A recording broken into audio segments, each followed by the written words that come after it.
Welcome to everyone who is joining us today for our Exploring the Moon webinar. We are so excited to have so many of you on the line today. We are broadcasting from the NASA Johnson Space Center here in Houston, Texas. So we're so glad to have groups from literally all around the country. You can see our map on the right. We have 31 states plus groups from Mexico and India that have expressed interest and registered for this event. Those of you, I want to say, in dark blue are supposedly our live participants. At least you have registered for our live event today, and we're so excited to have all of you with us today. We do have students in grades 1 through 12, plus we have some adult educators on the line who are joining us as well. So we're so glad to have you again with us, and we are broadcasting from Houston, Texas. I want to welcome our featured speaker, John Gruener. He is here at the NASA Johnson Space Center. He'll introduce more of himself here in a bit. But also, before we get started, we can't progress with this Exploring the Moon webinar without letting you know that this Saturday is International Observe the Moon Night. Now, this is an annual event. There will be events, or actually it is an annual event, and there will be events all around the world. So if you look at this map underneath our participant map here, there are literally events taking place in locations all across the world, and you can kind of take a look at, perhaps there's quite a few events happening in the United States as well as elsewhere. So if nothing else on Saturday, you might want to join an event that's happening in a community near you, or if nothing else, look up, observe the moon, and hopefully today you're going to learn a lot so you can really appreciate aspects about our moon itself. So that's Saturday, Explore the Moon or Observe the Moon Night, and there is a website there. One other thing I'll just mention as we're getting ready to get started here is we're already thinking about our next potential webinar event. And that event, we plan on doing a virtual tour of our lunar curation facility. We're looking at the very last week of November or the first week of December. So you can stay tuned for details on that. That is driven by many of our working staff in that curation facility. But that will be coming up soon in our next event. So with that, we want to focus on today's event, Exploring the Moon. And this will be a webinar with, again, John Gruener, who is here at the NASA Astromaterials Exploration and Science, or ARES division, at the NASA Johnson Space Center. So, John, I'm going to bring up your slides, I think, once I can find them. Let me see if I can, actually, I'm going to see if I can find John's slides here. Here we go. And we're going to hopefully get ourselves transitioned.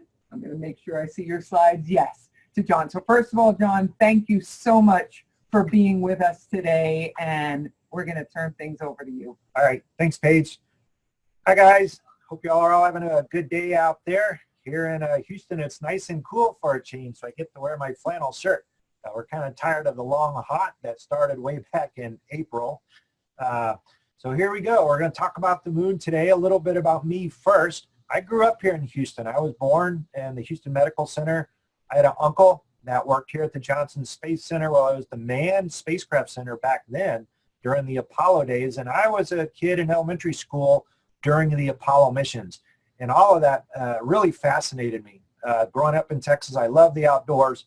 And just watching those astronauts out on the surface was incredible.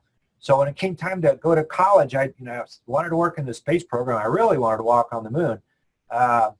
And so I asked my counselor at high school, what she thought I might need to be, and she said an aerospace engineer sounds about right.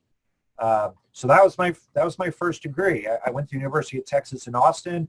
I got a degree in aerospace engineering, where you learn how to do trajectories between the Earth and the moon, rockets, spacecraft, all that kind of design work is what I learned.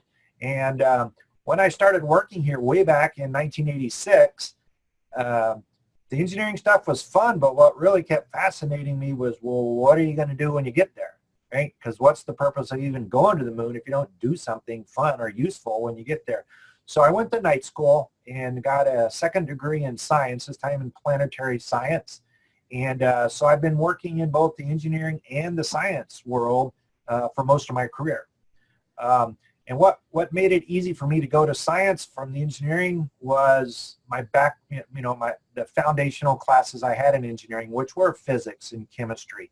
So, over in the lower right-hand corner here, attributes of being a successful scientist or even any career, right? So be flexible, like I've been, get a good basic education, and then that will allow you to go into different fields or maybe specialize in things. Be imaginative and creative in everything you do. We do a lot of that here at NASA because we're always asking the questions, well, how does that work? Or why does that work? Or can I make that work, right? So your imagination and your creativity can get you a long way, but it can't just be what's in your mind. It has to be with your hands and in your brain and hard work. So that last one, work hard. Once you've learned stuff, now you have to apply what you learned and work hard and actually make accomplishments that can move yourself forward, move our country forward, and we can make progress in all of this. So that was a little bit about myself. Now let's jump into something a lot more fun than me, and that's the moon. So here's our lovely moon. It was taken through a telescope. You can see the website down below, 10 Minute Astronomy. They have a really neat website, and this is the way we see the moon. And as Paige mentioned, this Saturday is International Observe the Moon Night.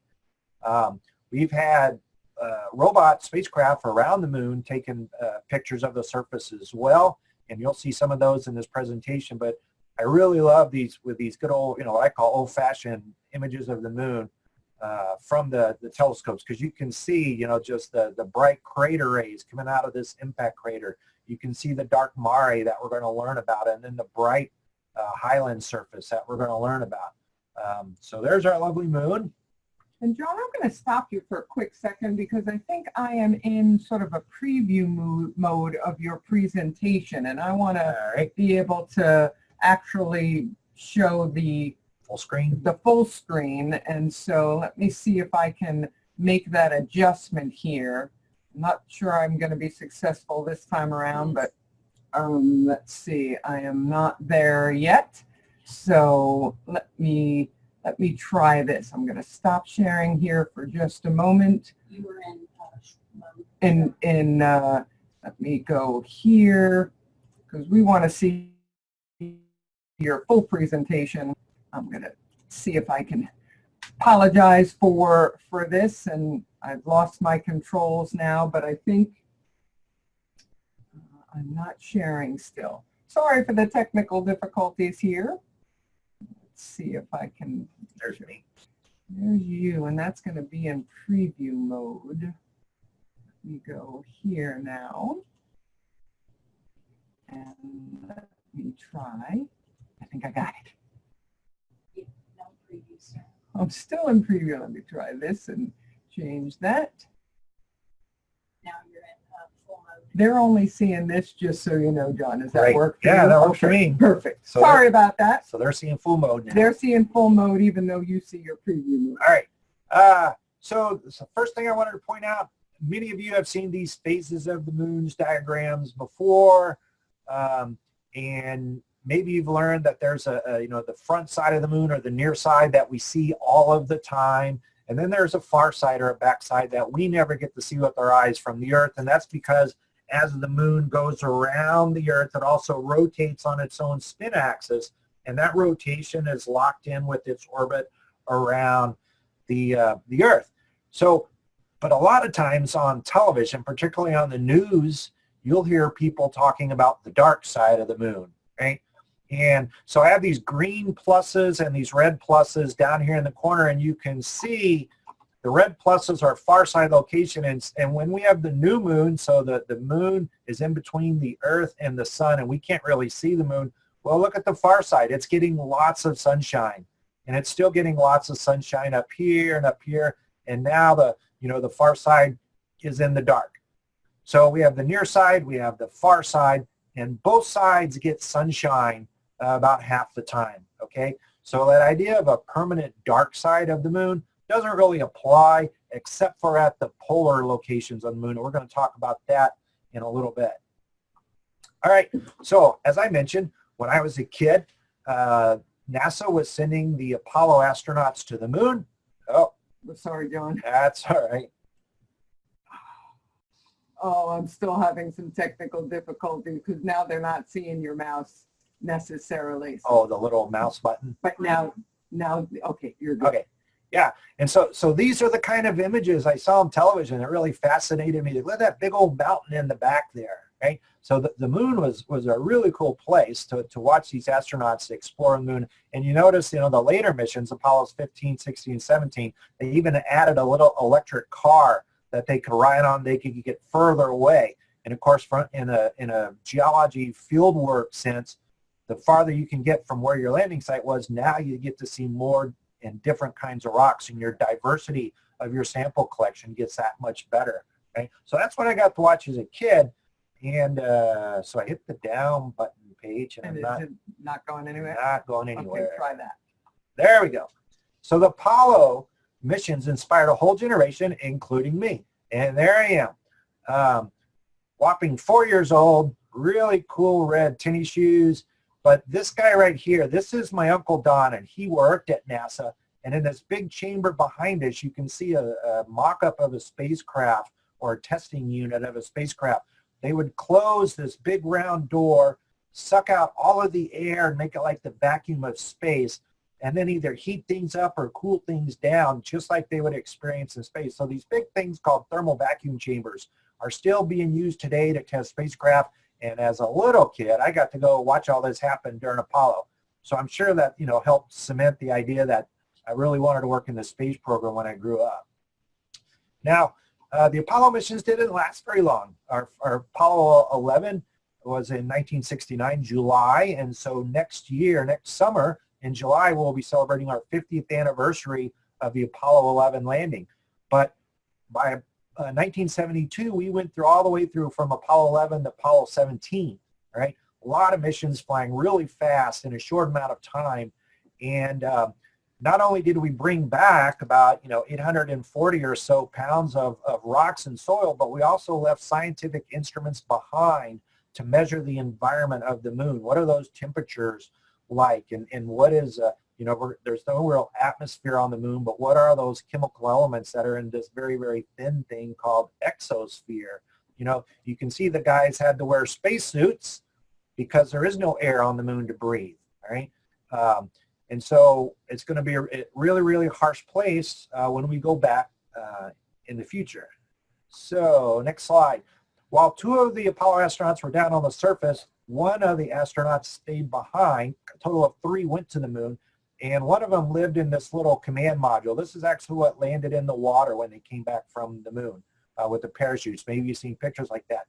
But in part of the spacecraft, you see this big open payload bay that was full of science instruments that would point down at the surface of the moon. And as the moon orbited, as the Apollo spacecraft orbited around the moon, you can see we got little strips of science data. The problem with Apollo missions and getting a global understanding of the moon, you can see our orbits were pretty much confined to the equator of the moon. All of our missions were on the front side of the moon and pretty close to the equator. So we didn't really have a good understanding of the global moon, but we had good understanding of very specific locations where we landed. So those 840 pounds of moon rocks and soil had to, make us do for a long time until we started going to Antarctica to find meteorites. Back in the late 70s, the Japanese space program went out to Antarctica, found some meteorites on the ice, and then the United States said, hey, that's a pretty good idea. And so you go out there and you find all these meteorites, and it turns out over 300 of them have come from the moon. And we know that because we can compare these meteorites to the rocks that we brought back from the moon, and they're all very similar. So we go down to Antarctica every single year to look for more and more meteorites, and the number of lunar meteorites keeps climbing. And one thing that really does for us, I talked about those 6 landing sites that were all on the front side and near the equator. these meteorites really expand our collection of moon rocks, so we get more of a global view. The challenge with meteorites is you have no idea where they came from, you know, the exact location on the moon. They came from somewhere on the moon, but you don't know exactly where, so you can't pinpoint surface features like volcanoes or mountains with a particular meteorite, but they're still very useful. All right, so in 30 seconds, here's pretty much what we've learned about the moon, right? The moon is very, very old, likely formed from a collision of a Mars-sized body with the moon about 4.5 billion years ago, all right? It's a long, long time. Most of the moon, it's been battered and beat up by impacts of asteroids and meteorites, so there's craters everywhere. And when you do that, when you smash into rocks and soils, you break them up into even smaller pieces, right? Even tiny micrometeorites can still break down rocks into dust. So the moon is covered with a blanket of loose material that we call regolith, both in the dark areas and in the bright areas. Now these dark areas that you look, you know, some people talk about the man in the moon. You know, here's kind of a bunny rabbit over here, body, head, a couple of ears of the bunny. All these dark areas of the moon turned out to be volcanic rocks, basaltic rock, as a matter of fact. Very similar to what has been coming out of Hawaii this summer. Basalt rocks cover our ocean floors. Basalt eruptions happen all over the Earth. And as a matter of fact, basalt's the most common rock in the inner solar system. Mercury has basalt, Venus, Mars. It's a very, very common rock in the inner solar system, right? Now the bright areas are also kind of igneous in nature. So when you learn about rocks in school, you learn about rocks that form out of melt or liquid, and we call those igneous. And then you have metamorphic rocks that form by changing with heat and pressure, existing rocks. And then we have sedimentary rocks, which also form from the breakdown of existing rocks into new rocks, right? So most of the moon is igneous rocks, right? And either form from lavas or magmas, right? And so we'll talk about that in a few minutes. So that's basically it in a nutshell. Very, very old. Dark areas of basalt lava, bright areas of igneous rocks, mostly feldspar. All right, so here's how the moon looks to our eyes. So, you know, here's the near side that we all see with these Mare regions, and then here's the far side that we never get to see. This image came from the Lunar Reconnaissance Orbiter camera on our Lunar Reconnaissance Orbiter spacecraft. This is the website down here. They have all sorts of cool images of the surface of the moon, very, very high resolution images, so you can see really, really small things. It's a great website, and these are big mosaics of the entire moon. And you can notice that the far side is a lot different from the near side. These dark Mare basalt lavas that are filling up a lot of the front side of the moon, look, you know, there's a little one there, there's a little one there, some down in here, but by and large, the back side of the moon is very different from the front side. As we got rocks and soil back from the moon, and we also kept using our telescopic observations, geologists started mapping the moon. And so, you know, this is how we see the moon with our eyes. This is how a geologist studies the moon. And look at all these fascinating colors. Basically, the colors relate to age on the moon. So the browns and the tans are the oldest parts of the moon, and the yellows and the greens are the youngest parts of the moon. And so you can see all through that 4.5 billion year history of the moon, things have been happening, right? And most of those big lava flows that we saw earlier are mapped in red. And so there was a period of time where there was lots of lava flows happening on the moon, but then they stopped happening, right? And so that's a big question. Why did the moon stop having big lava flows, and what is the volcanic history of the moon? But it's really pretty, and if you like coloring maps, geology is a pretty good field because you get to do this. All right, so here's your first question, and this, I believe, is where you answer it in the chat box, right, Paige? Yeah, so the Apollo missions, very successful. But we haven't had people, walking on the moon since 1972, right? And that's when I was a little boy. Maybe your parents weren't even born yet. So here's your question. Do you think the United States should send astronauts back to the moon? And if you do, what would they do there? And what would they be used for? But if you don't think we should send astronauts back to the moon, well, why not? All right? And Paige will, I guess, look at some of these answers in the Yep, chat box. we're going to give you some time to think about that and put your answers in the chat window, and we're going to see what kind of answers we get. So we do have Central Heights that has jumped in already, and they say yes, so they can study more and find more with better technology and can find out more now. So we'll see what other answers start coming in.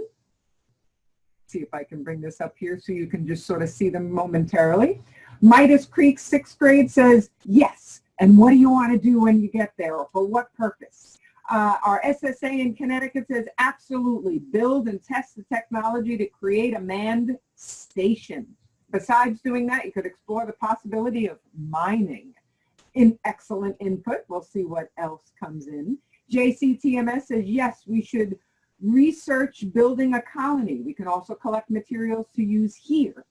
Lynn Haven Elementary, a 5th grade student, says yes, they should go back to study the surface and to study how animals might respond to the environment on the moon. Yeah, we are animals, right? Yeah, that's right. That's an important thing to understand how our bodies adapt to the moon, the low gravity. And Otisfield Community School says yes, we could collect more scientific data there and look for any evidence of life. I am rephrasing a little there. Midas Creek Elementary says yes, learn and study more about the moon. Duxbury Senior Center says, of course, we've only had one geologist go to the moon. We should also send telescopes up to establish robotic studies without an atmosphere. Otisville Community Center says to see if something has changed on the moon since we were last there. Thompson Middle School, we've got an entire group of 6th graders from Thompson Middle School. They say yes to investigate why the near side is different from the far side. Leon Springs says yes, we should go because we can learn more about how to prepare for our mission to the moon and even to Mars. Thompson Middle School and McMillan's class says yes, because the moon and modern technology, we can better study the moon. Well, Corpus Christi, a lot of really good answers. I'm going to read a few more. Okay. Corpus Christi Catholic School says yes to search for life, research volcanoes, bring back more rocks, observe the soil. Let's see, Christopher Dava Elementary School says yes, because we might discover new things about the moon. Smith Elementary, people should go back. There's changes to the moon's surface that might have occurred. We should go further into the surface and discover more, bring back more samples, investigate more in depth. I'll read one more. Aerospace Academy of Mexico says yes, sending astronauts to the moon to get more information about the composition. I'm hearing yeses all over the place and great answers there. What do you say, John? This makes me feel really happy because I believe everything you guys just talked about. The moon, we can learn a whole lot more, not only about the moon, but the Earth-Moon system. Because, you know, whatever was happening to the moon was also happening to the Earth at the same time. Preparing for Mars and other places. The moon's a great proving ground and training ground for learning how to live off of the Earth. And of course, we can't do that unless we learn more about the resources on the moon and figure out how to use them. So all those answers you guys gave are great and right along the lines with what we're thinking here at NASA as well. Excellent, and excellent responses there. All right, so the reason I wanted to ask that question, and it's just going to... Let's see if it will... Now you can go on. Right. Oh. Yeah. So the reason I wanted to ask this question is because some people feel that, well, you know, we already went to the moon and it was pretty successful, so why would we bother to go back, all right? And so here's one example why, all right? So here's a picture of the front side of the moon, and here are the landing sites, all right, from all the different Apollo missions since 11. Now you'll notice number 13 is missing. Maybe some of you have learned about Apollo 13, where they had an explosion in one of their fuel tanks on the way out to the moon, and that made it so that they couldn't actually land on the moon and complete that mission. But they did come home safely, and so, you know, that was a triumph in itself, getting those astronauts back on Apollo 13. But so remember, we landed on the near side and close to the equator, which is kind of running through here. Now, turns out, you know, even though the moon is much smaller, so if you took the Earth and then you represented it, you shrunk it down and represented it as a cantaloupe, right? You would represent the moon as a line. So maybe you guys want to go to your grocery store with your parents tonight, grab a cantaloupe, grab a line and say, look, Mom, here's the Earth-Moon system. And then you would separate that cantaloupe and line by about 15 feet, all right? And then that line would go around and around and around the cantaloupe because that's what the moon does, right? It orbits the Earth. And so limes, of course, are very much smaller than cantaloupes, but the Earth is covered with water. 75% of the Earth is covered with water. And it turns out that the surface area of the moon is almost the surface area of North and South America combined, right? About 90% of the surface area of North and South America is equivalent to the surface area of the moon. So think about Columbus and all those other European explorers back, 1492, the early 1500s. They came across from Europe to the Americas and they called it the New World. And they had so much to explore. And the moon can be that new world for the 21st century. There's just a lot of territory up there. So let's go back to this, just to remind you where we landed on the moon, all right? And remember, the surface area of the moon is equal to North and South America, right? If I transfer those landing sites, I keep the same distances between them, the same geometry between them, here's where they would be. So we'll start here in Houston, where we are at the Johnson Space Center, and that's kind of where Apollo 16 would have landed, all right? The farthest west we would have gone would be Apollo 12. The farthest north we would have gone is Apollo 15, and then Memphis with Apollo 17. So let's go this way. You transfer the moon sites to North and South America, and this is kind of where we would have landed. So if this is where we had understanding of, what do we know about all of this? This is called the Appalachian Mountains. Not a whole lot. All of this, the Rocky Mountains, maybe the Franklin Mountains at Apollo 12, out in El Paso, they're the Franklin Mountains. But look at all this, we wouldn't really understand. And some of these mountains, like Mount St. Helen, Mount Rainier, Mount Shasta, some of these mountains have holes and smoke coming out of them. We call those volcanoes, right? All sorts of volcanoes here, and all down the South American coast. We now know that's part of plate tectonics, which you would have no idea if this is kind of all you learned if you land in North and South America based on the Apollo, right? So comparing that Apollo surface to the surface of North and South America, I hope you can see that, yes, we've been to the moon, but there's a whole lot more that we could discover and could find. And, say you're not really interested in rocks like the Rocky Mountains or the volcanoes, but you're really interested in biology. Look, we have no landing sites here in the Amazon forest, a very diverse biological area. Okefenokee swamps, down here in Florida and Georgia. Well, I think the Okefenokee is around here, and then the Everglades are down in here, right? The Olympia Peninsula up here in Washington State, very biologically diverse, right? Again, we get a lot of mosquitoes if you landed here in Houston, right? So again, the geologic diversity of North and South America, the biologic diversity of North and South America, there's no way you could understand it if you were confined to the small area showing you here, right? So there's plenty more to do on the moon when we go back. So this brings up a second question for you, right? So robotic technology has come a long way since Apollo. We didn't have robots that can do the things they can do now, right? And so do you think the United States should send robots to the moon before the astronauts, maybe acting as the scouts? And if you think we should, what do you think those robots could do for us to prepare the way for humans? And, if you don't think we should send robots, then explain why you don't think we should send robots. But I'm interested to see what you guys would do with robots if we were to send them to the moon before the people to get ready for those people. And so we'll look for some answers in the chat window. There's some water if you need that, John, while I look for some answers coming in, and we'll see what they think. This should be very interesting, so we'll stand by.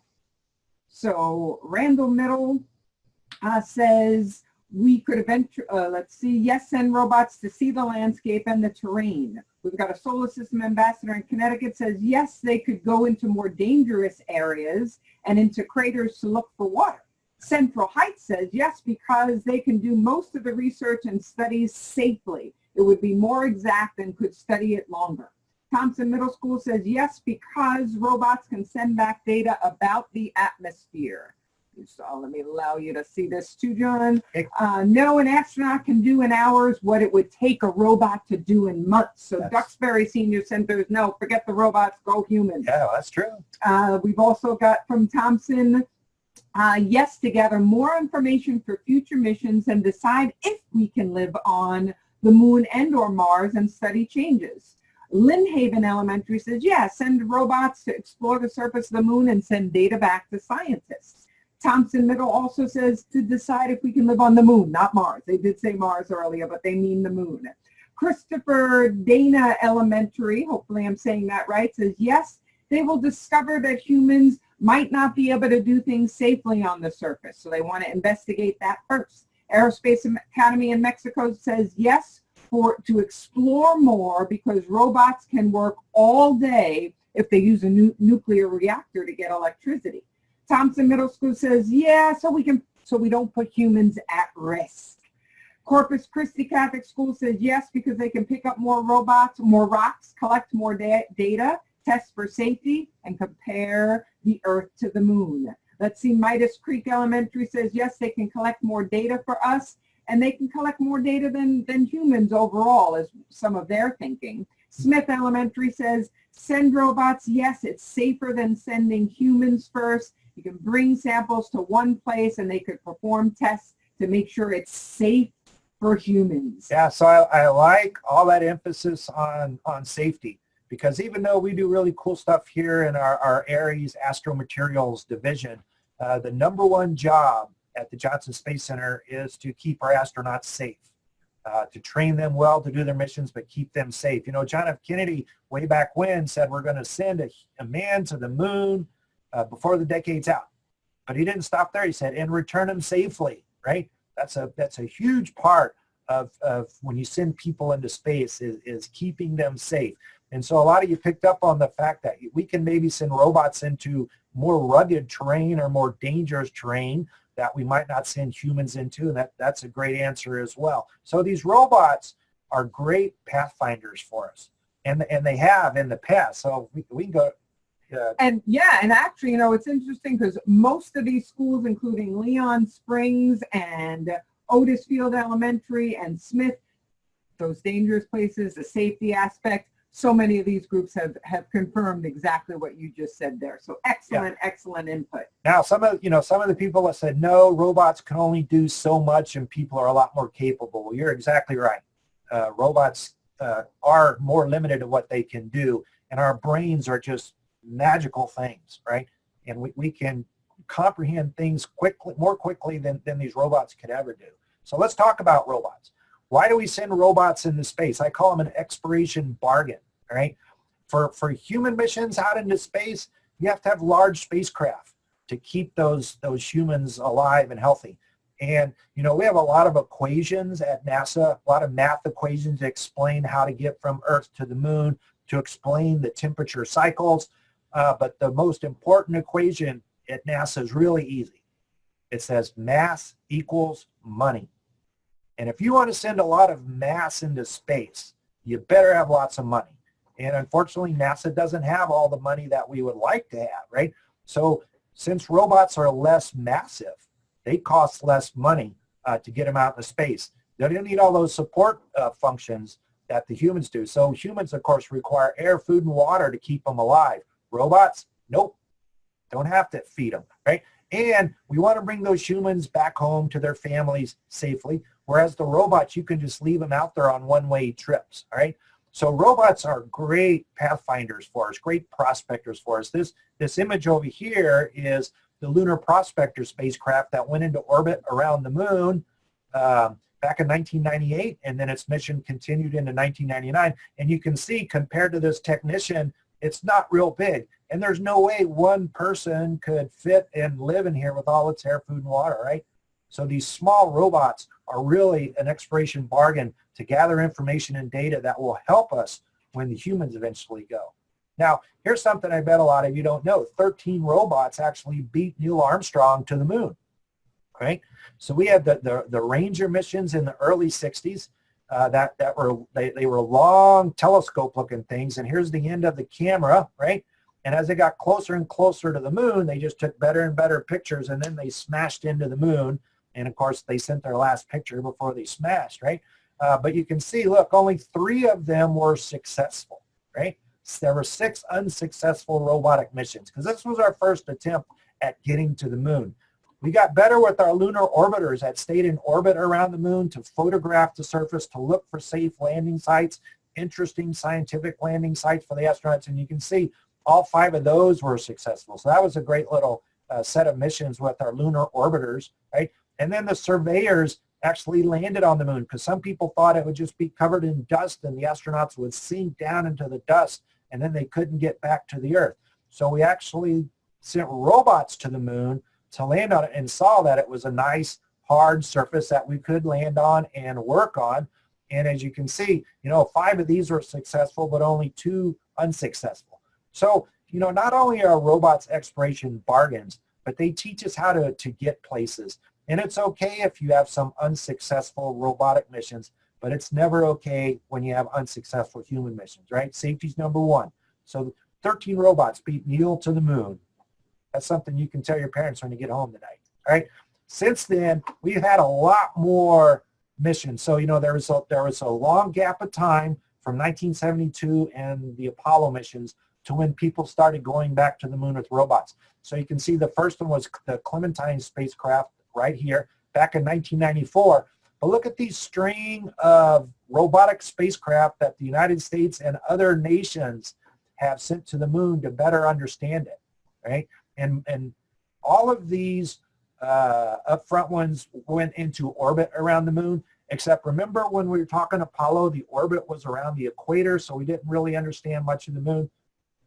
The orbit at Apollo, boy, I really wish I had brought my cantaloupe so I could pretend I had the moon in me. I can give you the moon. Oh, Paige is going to give me the moon. I'm Great. going to give you the moon. Use the moon. All right, wonderful, wonderful. So in Apollo, we stayed around the equator, but these robotic missions, we can go over the North Pole and South Pole. And as the moon rotates underneath, as the spacecraft is in these polar orbit, look, you get a whole strip of science data, and then another strip of science data, and another strip of science data. Thanks, Paige. You're welcome. And you get a global data set of the entire moon from these robotic missions. Now, Chang'e 3, which we'll talk about in a little bit, that's the first robot mission to actually land on the moon in quite some time. So you can see it's not just the U.S., but it's a lot of the other spacefaring nations also interested in the moon and sending robots to the moon, all right? And so here's an idea of those global data sets I was talking about. You can remember back earlier in the slideshow where I saw the little thin strips of data from Apollo. Look, we almost have pole-to-pole data now. This is a Clementine set, so you notice at the North Pole and the South Pole, we don't really have data there. But you can see large variations in the moon. And so this is mostly chemical information. So iron, here's an iron map where these purples and blues are low iron. The reds and whites are high iron. Same with a radioactive element called thorium. And look, this is really strange. Only certain portions of the moon have this type of radioactive element. Well, why is that? We don't know. We're still thinking about that, And then titanium. Titanium is something we use to build with along with iron, right? So if you're thinking about using the resources on the moon, here's a great titanium map. And what you would do is here are the high amounts, 6 to 7 weight percent. If you want to build things out of titanium, you're going to want to land where there's lots of titanium, right? So we can use these global scientific maps also for resource purposes in the future, right? So here's the Chang'e 3 mission. It landed on the moon in December of 2013. Here's the lander, and then it had a ramp that rolled down the other side. You can't see the ramp because on top of that lander was this rover. And it rolled off of the lander and drove around the moon. And they called this U2 or Jade Rabbit. If you remember way back when we were looking at our lovely moon, I showed this kind of looks like a rabbit, right? So the Asian nations, see the rabbit in the moon where we sometimes talk about the man in the moon. So they named their little rover U2 or Jade Rabbit. And it drove around for a complete lunar day until the sun went down. Remember, both the front side and the far side get about 14 days of sunlight, Earth days of sunlight, and that's followed by 14 Earth days of darkness, right? So when it does get dark, This little rover closed up its solar arrays and tried to stay warm so it could survive the lunar night, which is a real difficult challenge for us. And then the sun came up for the second lunar day. It opens its doors. It sort of worked on the second day, but then it didn't work at all after that. The lander had science instruments on it, and it's worked for a long, long time. So this was the last mission to actually land on the moon. And later this year, maybe December, but it might go into 2019, China is going to land their Chang'e 4 mission, and it'll look a lot like this. So maybe you can watch this on television. It will look a lot like Chang'e 3 because they're twin missions. They're very similar, but they're going to land Chang'e 4 on the far side of the moon. First time ever. I wish it was the United States doing that, but it's China. So we'll pat them on the back and say, good job. All right, so China's not the only one, talking about missions. Here are a bunch of other countries, and in the United States, the way we're pursuing it is we're working with commercial companies. We're trying to get commercial companies to get lunar delivery systems in place so that we can just buy rides to the moon. So I work at NASA, but when I go to NASA headquarters in Washington, D.C., I don't get on a NASA jet and then stay in a NASA hotel. And luckily, I don't have to eat NASA food. I fly on a commercial jet. I stay at a commercial airport. I eat at restaurants. That's how we would like to pursue future exploration of the moon, working with our commercial partners to get us there. And then we buy payload space. But then other people can buy payload space as well if they have things they want to do. Russia is getting ready to have a Luna 25 next year. India is going to send Chandrayaan-1 to the moon really soon. And then some of these other countries are also. So lots of robots heading to the moon in the next 5 years, with China leading the way with Chang'e 4 in just a few months. All right, so here's kind of a map of everything I just said. Look at all these different space agencies on the left side, and here's the years going across the top. And look at all the different missions, and you can see some of them are going to the North and South Pole. Some of them are going elsewhere, but there's a big interest in the polar regions because we think there's water ice there. And what a great resource for us if we ever send people there. We're going to talk about that at the end of our talk, right? But look at all these different nations wanting to go all over the moon with robots. And look here. The Canadian Space Agency, the European Space Agency, and the Japanese Space Agency are all going to work together on a robotic demonstrator for human landings. So it's not just NASA talking about humans on the moon. These other nations are as well. All right. So here's some cartoons, if you like, of 4 of the companies in the United States that are talking about going to the moon with payloads. All right. I think the first one might be this one, Astrobotic. They have a plan for late 2019 or early 2020. I know Moon Express is also planning for an early landing, but Blue Moon and Maston will hopefully soon follow.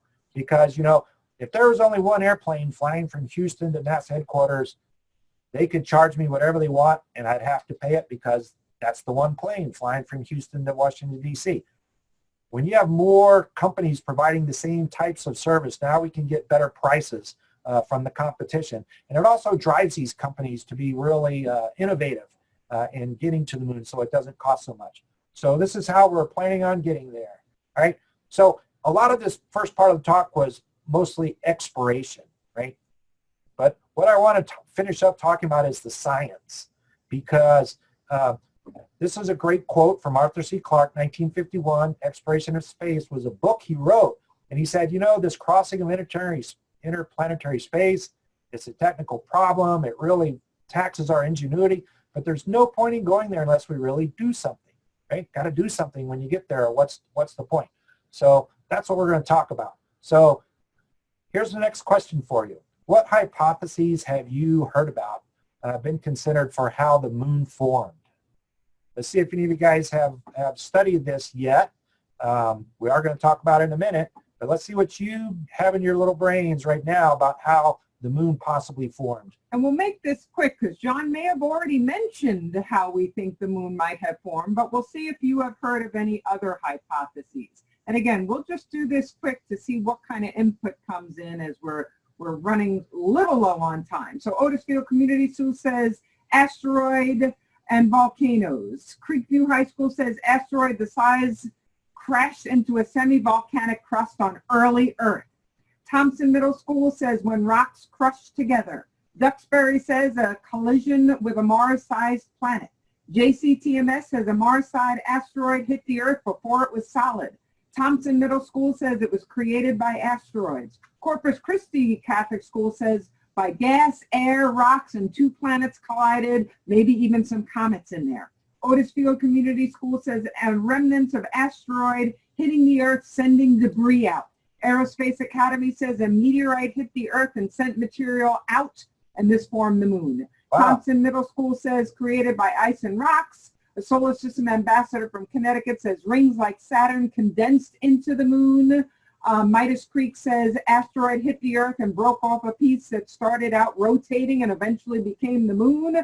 Midas Creek says a giant collision with an object the size of Mars and created eventually the moon. We've got some smart groups out there. Yeah, and y'all have been doing your homework or you've been studying this, because a lot of you talked about the predominant theory right now that a Mars-sized body smashed into the Earth and everything that was thrown into space. A lot of it fell back to the Earth, but it's the remaining part formed the moon, right? And that's kind of our best guess right now.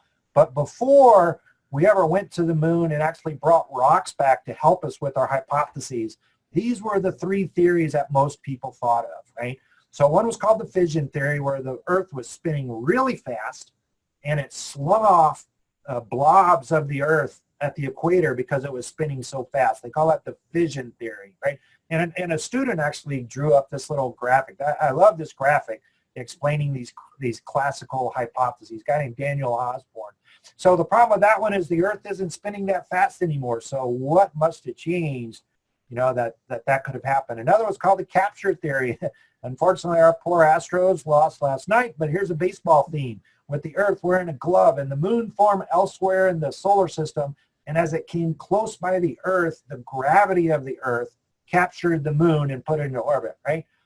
Problem with that theory is when we got rocks and soil back from the moon, they're very similar. And if the moon formed elsewhere and then was captured by gravity, how would they be very similar, right? So finally, the condensation theory or the co-accretion theory is the Earth and the moon kind of formed on their own, but they formed next to each other, right? So they formed out of the same stuff, but just next to each other and separately, right? And so these were kind of the prevailing theories before Apollo, but once we got the rocks and soil back, as many of you had mentioned, our current best idea is that there was a giant impact where something the size of Mars slammed into the Earth.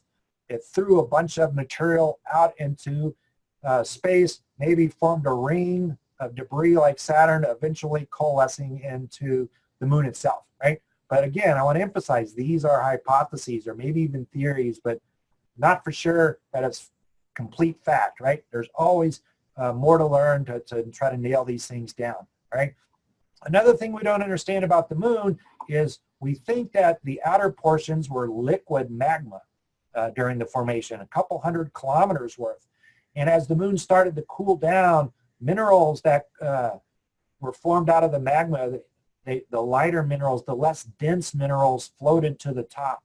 The more dense minerals sunk to the middle. And then we wound up with kind of like on the Earth where we have a crust, mantle, and core, very similar to the moon. So people are now using the moon as a laboratory or even a test bed of the formation of all of the planets and moons in the inner solar system. And a lot of this was made possible because of those rocks and soils brought back with Apollo, right? So remember this picture here, the front side of the moon. Well, all of these, a lot of these dark Mare areas used to be big holes. So you can see a crater there, bright crater there. Here's a crater down here. Well, these are just whopping big craters. We call them basins. And when they were first formed, they were just big holes in the ground. Much later in time, they filled up with lavas, kind of like filling up a hole with water. They filled up these holes with lava, but we don't really know when those big holes were formed. Now, this is going to be complicated for your younger ones, right? But along this line, think of a lot of things smashing into the moon up here, very few things smashing into the moon down here. And then along this bottom line, We go way back in time to 4.5 billion years ago to today, right? So we have time on this bottom line. We have lots of asteroids hitting, not very many asteroids hitting down here. And you can see there's a general decay of the number of asteroids hitting the moon. But one thing we don't understand, look at this curve, woo, like a roller coaster. Some people think there was a little period of time around 3.9 billion years ago that all of those big basins happened all at once. They call it the cataclysmic bombardment theory, right? We don't know if this is quite true because we are very limited in where we sampled the moon with Apollo. Some people think it was more of a gradual decay of the impacts, and so those big holes were created here, here, here, here, and here, all the way down, and not this spike of activity. So this is something we really want to try to understand when we go back to the moon. When did those big craters form on the moon, and what did that do as far as the formation of life on the Earth? Because you can see, regardless of which curve you like here, it wasn't until a lot of the big bombardments quit that life started to be, found on Earth with fossils and stuff. So this large impacting population really frustrated the formation of life on the Earth. All right, so let's talk real quick about the new moon, places we've never been before, like the poles, the far side, the underground. Did you guys know there were caves on the moon? All right, so we've talked a little bit about the far side. It's photographically very different from the near side. Topographically, so mountains and holes, measuring how tall and deep things are, also very different from the near side. You don't see all of those big basins everywhere, but you do see a whopping big basin here. So here's our scale. So 8 kilometers deep into the middle of this thing. So it's really deep, really big. It's probably the biggest impact basin in the solar system. When did this form? We don't know, but we think it's the oldest impact basin on the moon. This is where China is going to land with their Chang'e 4 mission later this year. And then chemically, look at, here's this element thorium again, that radioactive element. See how it's big area here on the front side, but on the far side, almost nothing, except in the South Polacan Basin. We think that has something to do with it being so deep. Maybe the lower crust is different from the upper crust, or possibly we even tapped into some mantle material, right? So the far side is completely different from the front side, something we haven't even touched yet with humans or robots. Here are those caves I was talking about. With our Lunar Reconnaissance Orbiter, we now see these holes going down below the surface of the moon. Now they happen in these Mare regions, these basaltic lava areas, and we have these things on the Earth, and they're called lava tubes, where you have a collapse feature, but then underneath the lava flow, you have caves. And so some people think, wouldn't these be great places to live? Because they would protect you from micrometeorites hitting you. They would protect you from the radiation because you have this big, thick wall of rock protecting you from radiation in space. And that the environment down there would be, the same temperature year-round, just like if you go into caves here on the Earth. So, this is brand new stuff here, caves on the moon, things we've just started thinking about in the last 5 or 10 years. Here's all the Mare regions, and you can see on the scale that some of them are modeled at, billions of years, 4 billion years old, and some of them maybe even only 1 billion years old. So you can see a lot of different ages of lava flow. So lava was coming out of the moon a bunch of different times, a bunch of different places, and we're trying to understand why, right? But we have to go to different parts of the moon to understand all these different lava flows. And then these are really creepy looking things. These are what we call irregular Mare patches. So it's lava, like the Mare, the basaltic lava that we've been talking about. Look, they're blobby looking things. They don't look like lava flows. They're just really weird stuff that come out and make these almost pillow-like formations. We don't understand them, so we call them imps, or irregular Mare patches. Some people think they could be as young as 100 million years old. We haven't landed any humans or robots in these imps, but we would sure like to. All right, and then these regional pyroclastics. So I don't know if you were watching the explosion, the volcanic explosions in Hawaii this summer, but it was fire fountaining quite often. What happens is all these little parts make volcanic ash or little glass beads, and we found that at Apollo 17. See this orange soil on Apollo 17, right? Well, these pyroclastic deposits are all over the moon, right? And it turns out these are a great resource. They're full oxygen that we can liberate from the iron that's with them. So a great oxygen supply there if we just, go there and process those soils, right? So skip that because it is 1 o'clock. 1 o'clock. All right. So what I was going to have you guys think about is resources on the moon. So we've learned about the moon scientifically, but now we're thinking of the moon as a place with natural resources that we can use someday. And of course, the most valuable resource for us on Earth is water, right? We are water beings, about 50 to 75% of our body. If you think about how human civilization has spread across the planet, water has played a big part. Most of the, early settlements were at ports. And of course, in the industrial world, water is used for a lot of purposes. It's called the universal solvent. It's used as coolants, raw materials for making other things. So water, very, very important on the Earth, and it's going to be just as important on the moon, right? We use hydrogen and oxygen for rocket propellant, so we can use the water that way. We need water to drink. We need oxygen to breathe. We can use water that way. And so water is going to be the most critical thing that we will try to look for on the moon, right? And it turns out it's there in the polar regions. So on the Earth, our axis of rotation is tilted and we have seasons. And thank goodness, Texas is now pointing away from the sun and it's getting cooler. But on the moon, it's almost straight up and down. So at the top of the moon, so the axis is straight up and down. The sunlight hitting the equator is just straight overhead, right? But as you go up in latitude, either the North or South Pole, now the sunlight and the energy grazes across the top of the surface, right? But if you're in a crater, if you're in a hole, that sunlight is passing over your head and you never see the sunlight. And so you can see on this map, we have these dark areas. These craters are permanently shadowed, always cold, always dark, and now we're seeing signs of ice in these permanent craters on the moon, right? Here's kind of an example of the explanation of that I just went through.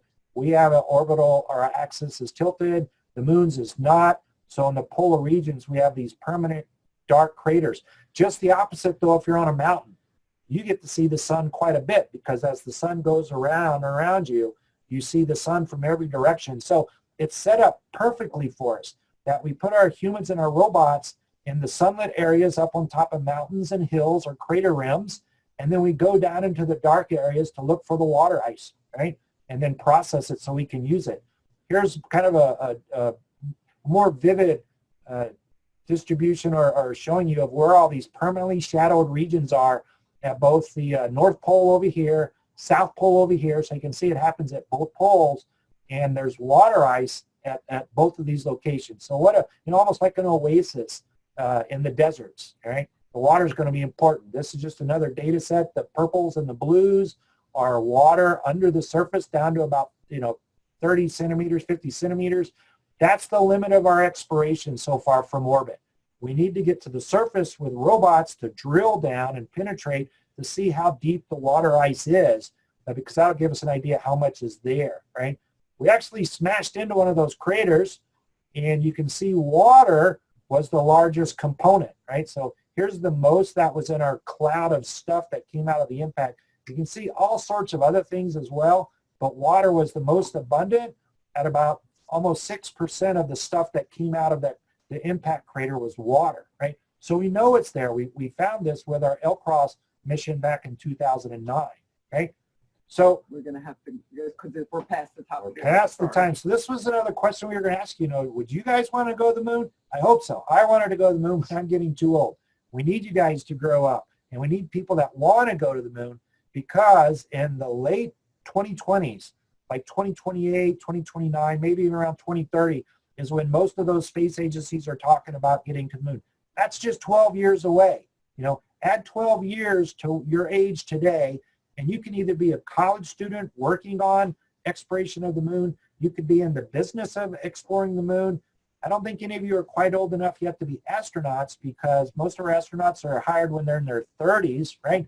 But you guys can get all the training to be that first set of people to work and live on the moon in the 20s and 2030s. And the whole idea is to learn how to work and live off of the Earth. Because just like humanity has spread all across the Earth, we're going to spread into the solar system. It's just going to take time. It's going to take innovation and a lot of hard work and experimentation. So, hopefully you guys will be a part of that. And this last picture, the big part of that is learning the resources, because we can't live there if we don't learn how to live off the land. It's too expensive.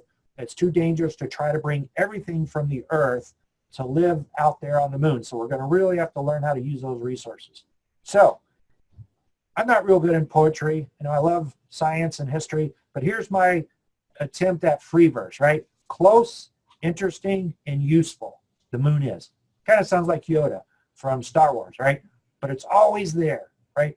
3 to 4 days away by rocket travel. It's always there, just patiently waiting for us to expand onto that new world in the 21st century. So I think that's it, Paige. Yep. Awesome. Well, first of all, John, here, I'll take the moon back. Thank you so much. As you can tell, there's a lot of excitement here and a lot of great information that John has shared with us. We do apologize for going slightly over our time, but hopefully there are groups that are still there that can stay with us for a few more minutes, because we will look at questions that have come in, and hopefully you have put them into the Q&A area. So if you do have to depart, thank you so much for taking the time to join us today.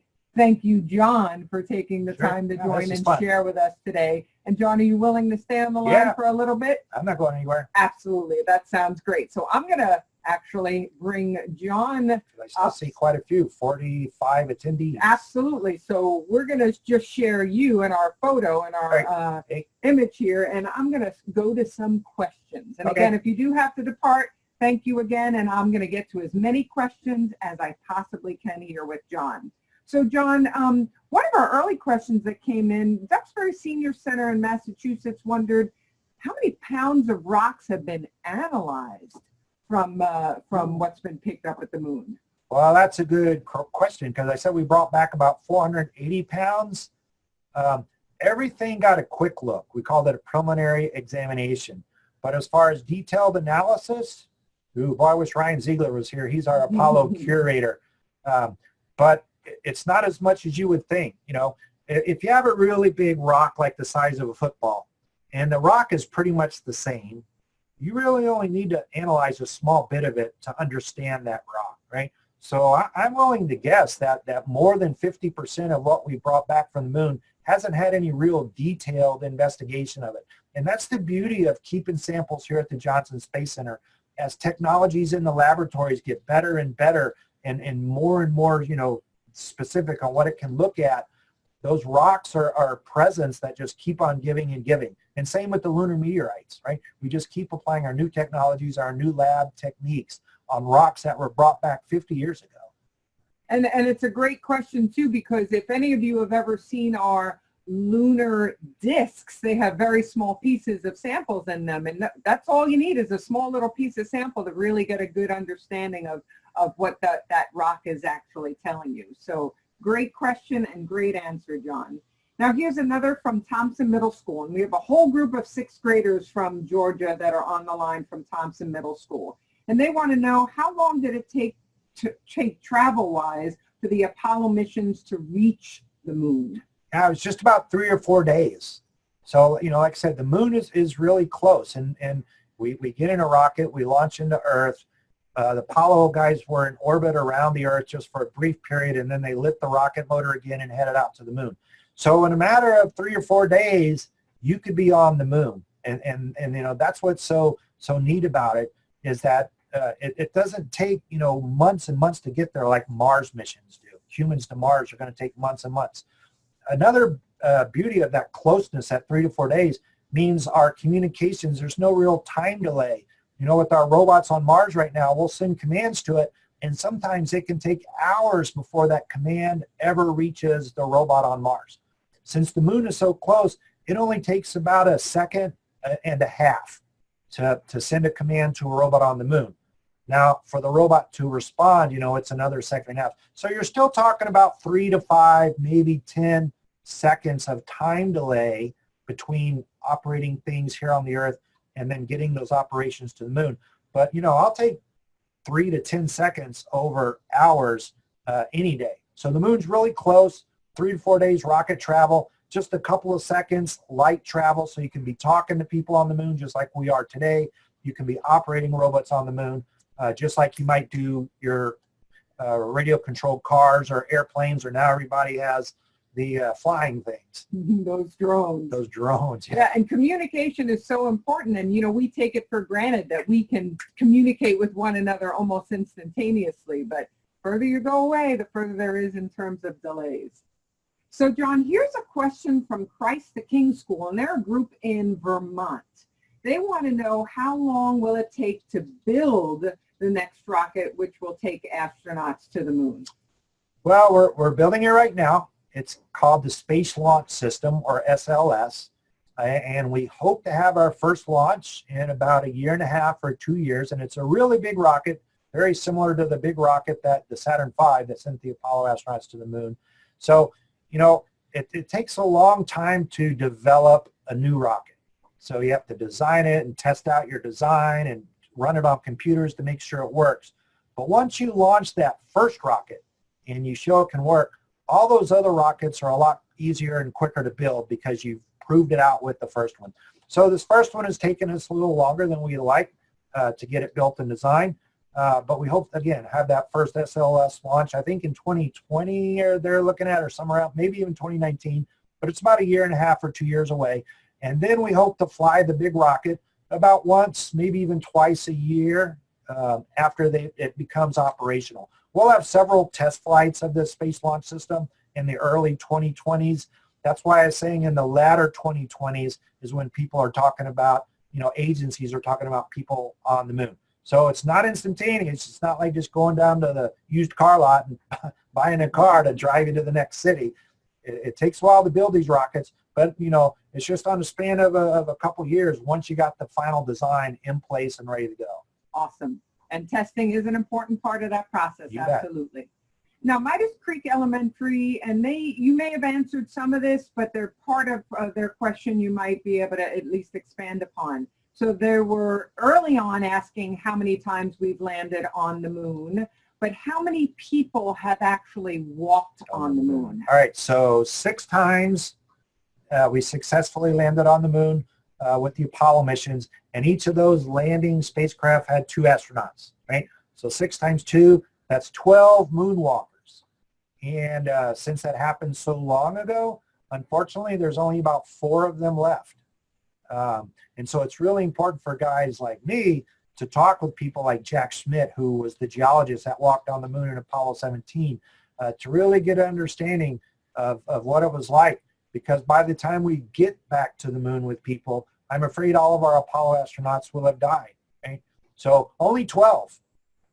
And those 1 persons that stayed up in the module, they were just as important as those that actually walked on the surface, and certainly in making sure that they could get that crew back to Earth safely. So although 18 went, 12 walked on the moon. Is that right? That's right. And the ones in the command module are actually taking pictures and conducting science from orbit. So they had a busy schedule as well.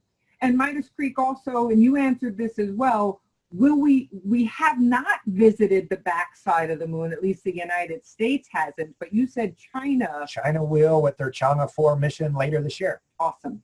Now here's an additional question. You mentioned the word mafic a number of times. What does mafic mean? Yeah, so mafic is a geologic term for dark materials, and they're dark because they have a lot of magnesium and iron. So the Ma comes from this chemical element called magnesium, and the FIC comes from the word ferric for, it's one of the, iron is really strange. If you want to study an element and figure out, how things work, focus on iron, because iron really reacts with oxygen, and we have ferrous iron, we have ferric iron, we have metal iron, right? So this word mafic is a combination of magnesium and iron, which are 2 of the most common chemical elements in basaltic rock. Very dark. Thank you for that question, Solar System Ambassador in Florida. Now here's a question from Creekview High School. They want to know more about possible future colonization of the moon. And as part of their question, they're asking, are there caverns on the moon that might serve as potential living areas? And you did talk about caves. I had one slide that talked about caves on the moon. We found about 12 or so of these holes, right? Now, we're not sure if the holes actually go down into a cave. They may just be vertical shafts that don't go anywhere. But, you know, caves on the moon will function just like caves did here on the Earth for early humankind, right? They lived in caves for shelter and protection. And so that same idea could occur on the moon. The challenge is these caves only occur in certain parts of the moon and mostly in the Mare regions, right, where the lavas are. Just like we have lava tubes and lava caves on the Earth and lava flows, we have lava tubes and lava caves and lava flows on the moon. But what if you want to go to those bright areas on the moon where there aren't lava flows? What if you want to go to the polar regions of the moon and find that water, because water is so critical for human life? Then you can't really live in the caves, right? So I'm a firm believer that I think the first colonies and the first settlements on the moon will wind up being where the most valuable resources turn out to be. And if the water ice in the polar regions turns out to be that most valuable resource, we'll live there. There are no caves at the poles of the moon, but we can simply cover our habitats with dirt, and that kind of gives us that same protection that a cave would. Excellent. And those caves are not very many of them that have been discovered, but they are certainly a very neat feature. And oh yeah, new I'd love to send some robots to those caves. Absolutely. Now here's a question from Deidreson Elementary. They're a group in Nevada, and they're wondering whether it's the moon, which I do realize the moon does not have an atmosphere, or a place like Mars. Can you change the atmosphere of a planetary body, like whether it's the moon or Mars or any other place? Well, some people think we can, and we call that terraforming. Terra is a word for the Earth, so what you're trying to do is make your planet more Earth-like, or terraforming, right? So one of the challenges, of course, on the moon is it's so small, and so it has very low gravity, like 1/6 of the gravity of the Earth. So if you weighed 100 pounds on the Earth, it would feel like you only weigh about 16 pounds on the moon, right? And so this low gravity also can't hold an atmosphere. Say we went to the moon and we opened up this really big can of gas and we tried to create an atmosphere around the moon. Well, it would just escape into space because there's not enough gravity at the moon to hold on to that atmosphere. So Mars is a little bit bigger than the moon. So earlier I talked about a cantaloupe being the Earth, a lime being the moon. Well, if you go grab an orange, that's about the size of Mars, right? So now you have the inner solar system right there in the produce section of your grocery store. Mars is big enough. It has about 1/3 of the Earth's gravity. So if you weighed 100 pounds on the Earth, you'd feel like you weigh about 38 pounds on Mars, right? So we don't really know if that extra gravity will be enough to hold on to a thick atmosphere on Mars to make it more Earth-like, right? So that's something for scientists and engineers to figure out hundreds of years from now, because terraforming a planet will take, you know, hundreds of years, if not thousands of years. It's a very, very challenging technical problem. So for a long time, in all of our lifetimes, you know, even the younger kids in the audience today, in all of our lifetimes, we will see astronauts out in space wearing spacesuits, living inside habitats pressurized with air. And this idea of terraforming planets is going to be in the realm of science fiction for quite a while. And that was a really interesting question, a really, really great answer that's very understandable. Now, our group from Kansas, Central Heights, you mentioned something about gravity, so they have a question about gravity in space. So does NASA ever plan to create an artificial gravity to use for living in space? Why or why not? Well, we have. We've talked about creating artificial gravity. And I don't know if you guys have been in the fairs or carnivals or things called tilt-a-whirls that spin around and around and kind of push you up against the wall. When I was a young boy, we had this thing called the barrel of fun. It would spin around and around and slap you up against the wall, and then the floor would drop out. And so you would be stuck against the wall, And luckily, as the barrel slowed down, the floor came back up and you didn't fall off, right? So this whole idea of spinning things to create gravitational forces outwards have been talked about for a long time, right? Mainly at NASA, we talk about it for missions to maybe to Mars, where we talked about it taking months and months and months to get to Mars. Maybe if we spun our spacecraft and then create an artificial gravity outwards, our bodies wouldn't, get reduced as far as, our muscles get weaker without gravity, our bones get brittle without gravity, so our bodies really need gravity. So we try to create that by spinning things around. The centripetal acceleration outwards kind of creates a gravitational field or pull towards the middle. And so if you go and you look at paintings from the early 1970s, they have these big colonies in space that are basically spinning around and around, and people live on the outside of the colonies.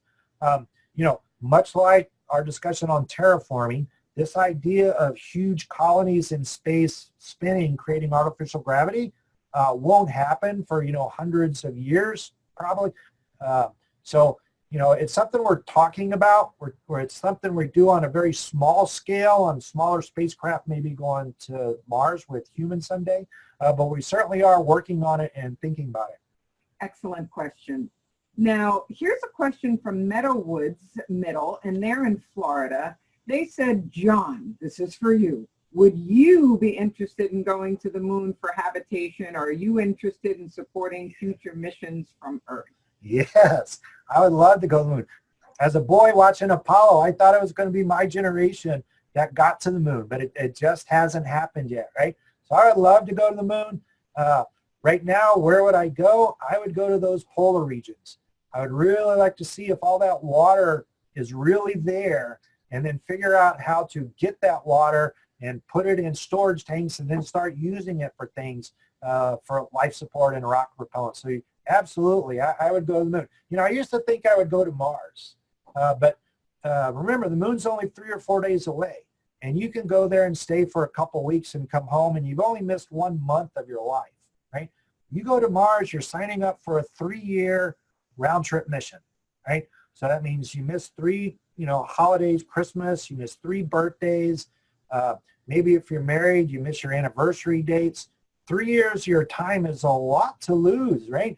And so I don't really know that now in my life that I would sign up to go on a mission to Mars, but absolutely I would sign up tomorrow if they said, John, we have this commercial company and they want to send people to the moon and we want you to go. I'd say, you bet. Sign me up. Yes. Now here's a question from Randall Middle, and they are actually also in Florida. And they're wondering about, astronauts building things on the moon. What equipment are they considering that they would use to build things on the moon? Right. So we've talked a lot about the water ice and processing the water ice, into drinkable water, or splitting that water into oxygen and hydrogen for rocket propellants. But if you're going to build something, now what do we do? Do we make concrete blocks on the moon out of the dirt on the moon and then build up a structure from that? An up-and-coming technology, maybe some of you guys have these in your labs, is 3D printing, right?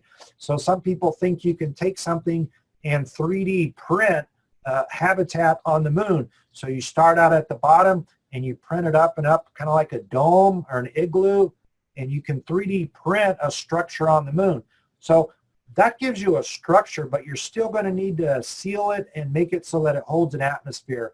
So a lot of times what people maybe talk about is you construct a structure on the moon either out of blocks or concrete or 3D printing, and then you stick in a balloon or a bladder and blow it up inside your structure to hold all the pressure and the gases so they don't escape. So this whole idea of construction on the moon, we work with a lot of civil engineering companies and construction companies, and they're already thinking, do we make bricks? Do we just big concrete slabs?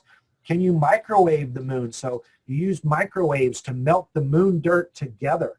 There's a lot of techniques that people are talking about with construction on the moon.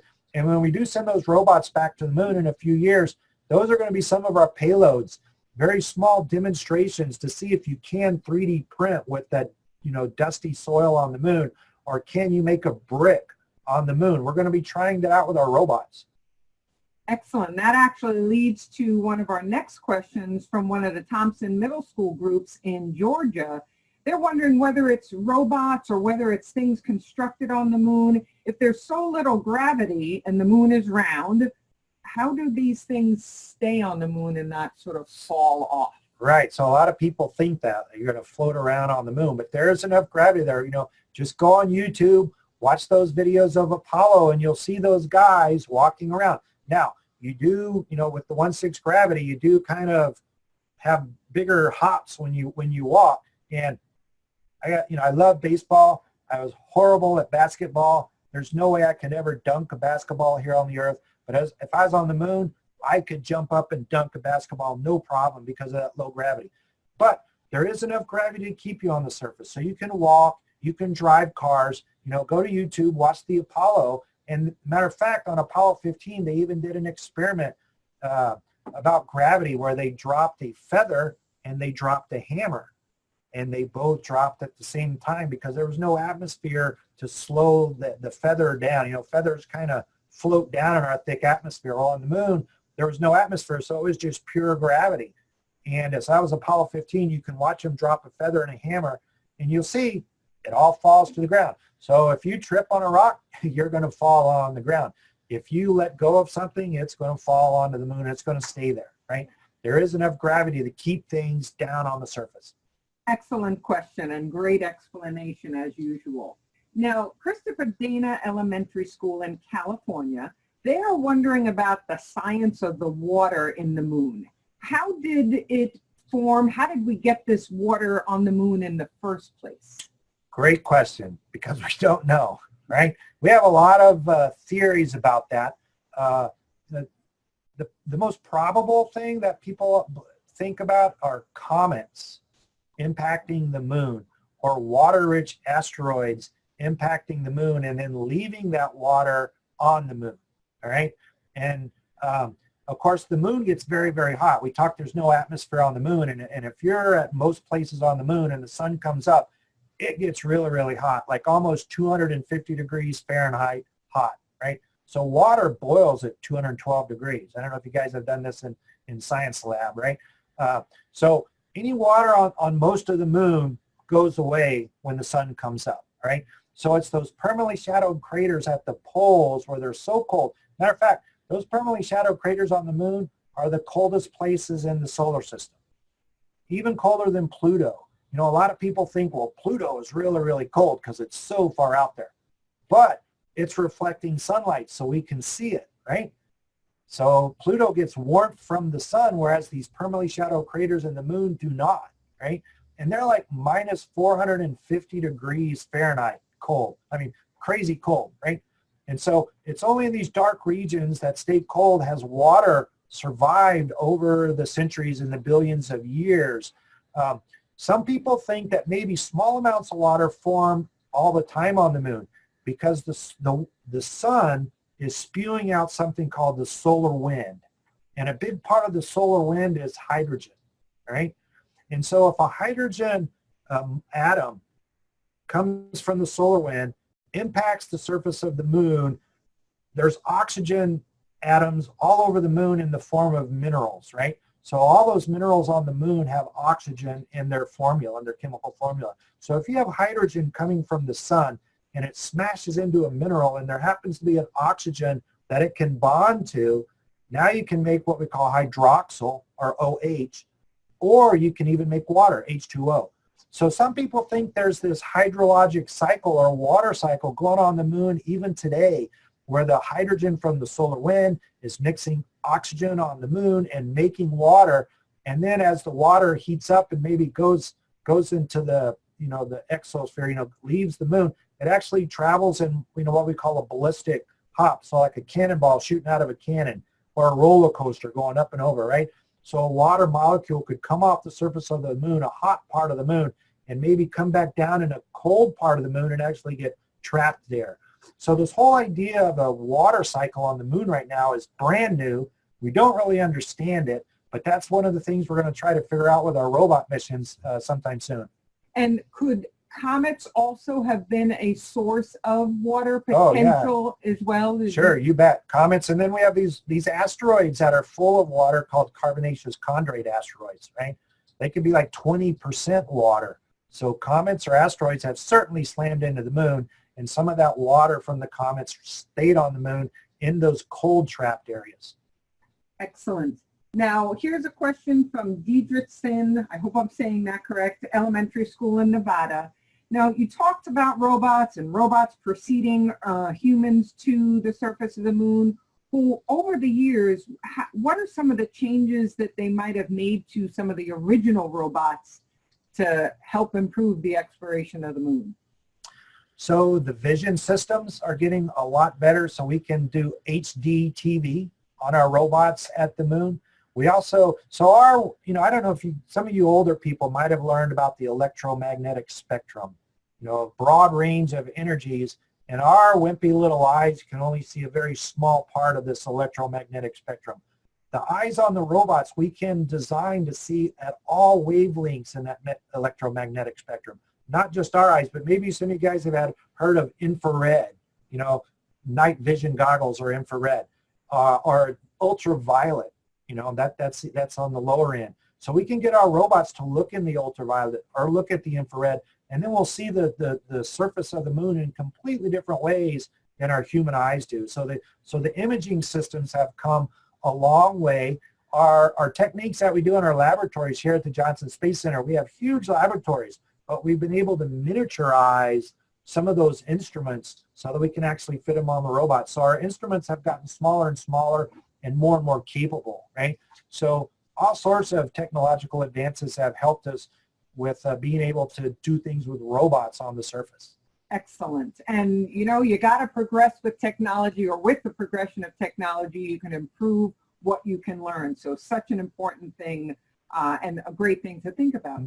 So Thompson Middle School in Georgia, our 6th grade group there, they've got a couple of questions that are related. One is, how could we establish ways to live off the land when on the moon? And would astronauts have to wear helmets every day? Yep, every single day, because no matter how many resources we produce, no matter how much water or air we produce on the moon, it's never going to be out there on the surface. So we're always going to have to wear spacesuits, not just helmets, but our entire bodies are going to have to be in a spacesuit. And it's like a miniature life support system, right? It's our spacesuits are like miniature worlds, really, because they keep the pressure and the temperature and the oxygen, all of that contained within spacesuits. So no matter how many resources we produce on the moon, we're always going to have to wear spacesuits when we go out on the surface. And, we practice here in our labs turning simulated moon materials into oxygen, right? And we talk about this with chemical equations that we can write up on our whiteboards. But actually doing it on the moon, we've done 0 of that so far. So these robotic missions that are coming up the next few years are going to be critical in just proving that we really can, because that's going to be a scary and kind of sad thing. If it turns out we just don't have the technology yet to use those resources on the moon, we won't have people there because it's too expensive to try to support people from the Earth. Rocket launches sometimes don't go right. I don't know if you guys paid attention to our last, we tried to launch a couple of astronauts from Russia last week, and the booster had a problem on the way up. Luckily, those 2 astronauts came back down safely. But what if that rocket was carrying all of your air, food, and water for your moon base that was going to last you for 6 months, right? And the rocket blew up. Well, now you don't have all of that to keep you going on the moon. So we're going to have to figure out how to do it. Right now, we're kind of at 0 or maybe 1 or 2.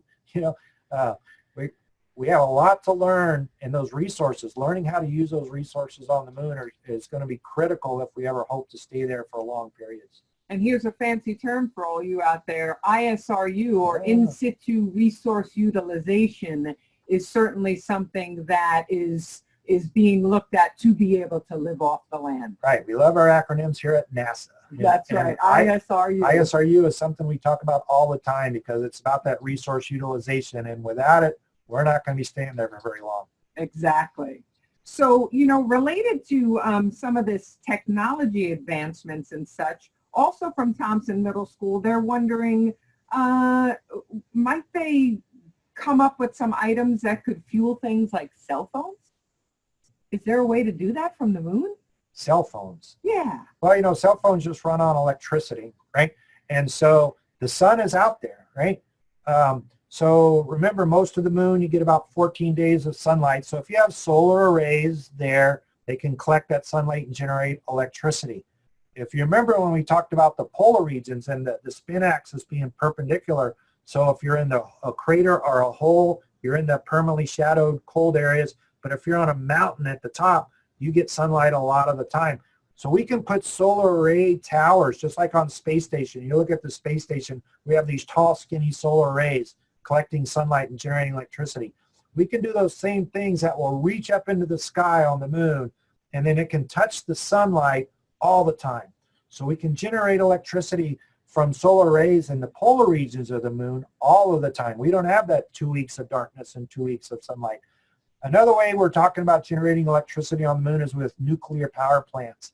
There's a project at NASA called Kilopower, K-I-L-O, like kilo, the metric, and then power.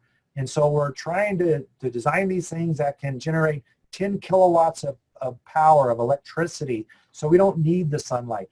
So, I talk about water being that most critical resource, but if you don't have electricity, it's not going to work either. So generating power on the moon is one of those important things that we're going to be working on. And we can't do it with either solar arrays or the nuclear reactors that we're talking about. Some people think you can even turn the surface of the moon into a solar array because there's a lot of silica. And that means nothing to you guys. But silica is one of the primary components of a solar cell that takes in the sunlight and makes electricity. So some people actually talking about making the surface of the moon a big solar array to generate electricity. So interesting. And it makes me think about your points in the beginning about being creative and imaginative and thinking outside the box. That's really what's going to be necessary to be able to do so many of these things. One of the examples I give a lot is, the pioneers moving across the United States, they didn't carry all of their lumber that they were going to need to build their house when they finally got somewhere. They cut down the local trees. And those really smart, innovative people in the middle of our country where there were no trees, they built their houses out of sod. I don't know if you guys have heard about the sod busters, but in places like Kansas and Nebraska where there were no trees, the early settlers made bricks out of the dirt, out of the sod, and they made these sod homes, and they lived in those sod homes for a while until technology caught up with them and the trains came and brought lumber to build houses, right? So we have to be as innovative as the sod busters were in Kansas and Nebraska. That's very interesting. Now, here's a little bit of a complex question, John. We'll have just a few more questions for you, if that's okay. Oh, I have all the time in the world. Okay, awesome. So we have a solar system ambassador that noticed on one of your diagrams you had CREEP, K-R-E-E-P, creep. all capitalized letters. Yes. What is CREEP? All right. So we talked about the different rock types and how minerals will precipitate or form out of a melt, the magma, and we call those igneous rocks. Well, there are some chemical elements that we call incompatible. They don't like to fit into mineral crystalline structures. And so these incompatible elements, they kind of get concentrated in that gooey magma. As all these other minerals are forming, it's those incompatible elements that are left over, kind of like the sludge at the very end that didn't form anything. And then finally, they do get into minerals. And CREEP is an acronym. Here comes another acronym from NASA, but the K stands for potassium, which is a chemical element. The REE stands for rare earth elements, which are a whole bunch of chemical elements that don't like to get into crystalline structures of minerals. And then the P is for phosphorus, right? So potassium, rare earth elements, and phosphorus. Those are called incompatible elements that don't like to get into crystalline mineral structures until the very, very end. And so that's another unknown. Why are these areas of the moon rich in CREEP, and why isn't it everywhere? We don't know. We got to get there and find out. But phosphorus and potassium are very important chemical elements in fertilizers. So if you want to grow plants on the moon and you need fertilizer on the moon, maybe those creep resources are going to come in very handy. Excellent. And that's not in creep as in creepy, like some of those features you talked about. Like it's Halloween creepy. So here's, again, from Thompson Middle School in Georgia. Here's a great question. Does the moon have seasons? Yes. Not as extreme as on the Earth. So we keep talking about that axis of rotation. It is tilted 1.5 degrees, right? And the moon also, when it orbits the Earth, it doesn't orbit, right over our equator. It's in a tilted orbit, right? So sometimes the southern pole of the moon sees more sunlight than the northern pole, and so we call that southern summer and northern winter. And then it's just the opposite. Sometimes the northern poles of the moon see more sunlight and the southern pole sees less sunlight, so we call that northern summer and southern winter. But it's not a long period of time, and it changes quite a bit, and it all has to do with the tilt of the moon. Just like the Earth's axis of rotation is tilted and pointed to a spot in space, far, far away. And as the Earth goes around the sun, we get our seasons. Well, it's the same thing with the moon, but since it's only 1.5 degrees, the seasons are, that extreme like they here on the Earth. And for most of the moon, that middle part of the moon, you don't really have seasons. It's mainly in the polar regions. So really, seasons are associated with the axial tilt of a planetary world. And Mars certainly has seasons like the Earth because its axis of rotation is almost like the Earth. It's very much tilted. And I think in schools they get tested on that a lot with seasons and things like that. So it's all about that axial tilt. Well, that's good to know. And that's interesting about the moon as well. So one of our solar system ambassadors in Connecticut, they are wondering, can the ISS be used as a staging platform, or would it be cheaper to just go directly to the moon? Right. So it is cheaper to go directly to the moon, because if you launch up into space and then you have to kind of slow down to rendezvous with the station, and then you have to speed up again to go to the moon, now you've kind of used up some, propellant to do those velocity changes. So it's better just to launch into space. If you're not fast enough, you're going to be in orbit around the moon, but then you launch, then you keep going. You still have that momentum to light the engines again and head out to the moon. So, right now at NASA, we're talking about this thing called the Gateway, which some people want to put kind of in orbit around the moon. And they talk about going to the Gateway with things and then using the Gateway as the staging post to go down to the moon. And so you'd actually go from the Earth to the Gateway in orbit around the moon, accumulate, materials for maybe several rockets, or wait for the crew to get there, and then go down to the moon and then come back to the Gateway, right? So some people are talking about doing that around the moon, in orbit around the moon. But again, you have to slow down and rendezvous at the Gateway, where you could just keep going all the way to the surface. So our aerospace engineers here love to have arguments about this all the time, whether it makes more sense to go direct to the surface of the moon or to go to a Gateway somewhere. And even in Apollo, they had to think about, we didn't have a big enough rocket to send everything we wanted straight to the surface of the moon. So some people thought we needed a couple of rockets that would rendezvous in Earth orbit and then go to the moon. What we wound up doing was sending everything on into orbit around the moon, but then one part of it, the lander, would actually go to the moon, whereas the other spacecraft, the command module, these pictures you saw earlier in talk, would stay in the moon. So that was called lunar orbit rendezvous versus Earth orbit rendezvous. So the aerospace engineers love to talk about this. But, in the big picture, it just doesn't make sense to slow down to get somewhere just to speed up to go somewhere else. Very interesting. Well, you brought up Apollo, and you mentioned Apollo 13 during your talk. And we highly recommend probably watching the movie. But in a nutshell, Thompson Middle School from Georgia and the 6th graders there are wondering, so how did Apollo 13 get back to Earth? Well, so one of the oxygen tanks exploded, and of course oxygen was being used as propellant. Luckily, not only did they have the command service module to get, things out to the moon, and that was kind of that round tin can with that pointy gumdrop looking thing that you saw earlier in the presentation. That got them out to the moon, but they still had that lunar module, that the lander that would have separated to go down to the moon. So they could actually live in that lunar module as a lifeboat. And it wasn't designed to do this. That lunar module was designed to only have 2 of the astronauts for a short amount of time. All 3 of the astronauts in Apollo 13 had to go live in the lunar module because their command service module was, had that malfunction.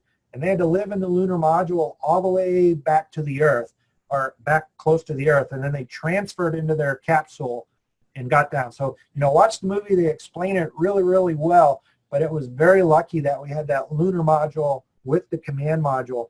And the 3 crew could live in the lander. And since it didn't get to land on the moon, they lived in it like a lifeboat on their way back to the Earth. And it is an exciting movie to watch. And, truly in that case, failure was not an option. And the safety of the crew coming back home was very exciting to see. Now, Randall Middle, and Randall Middle is in Florida.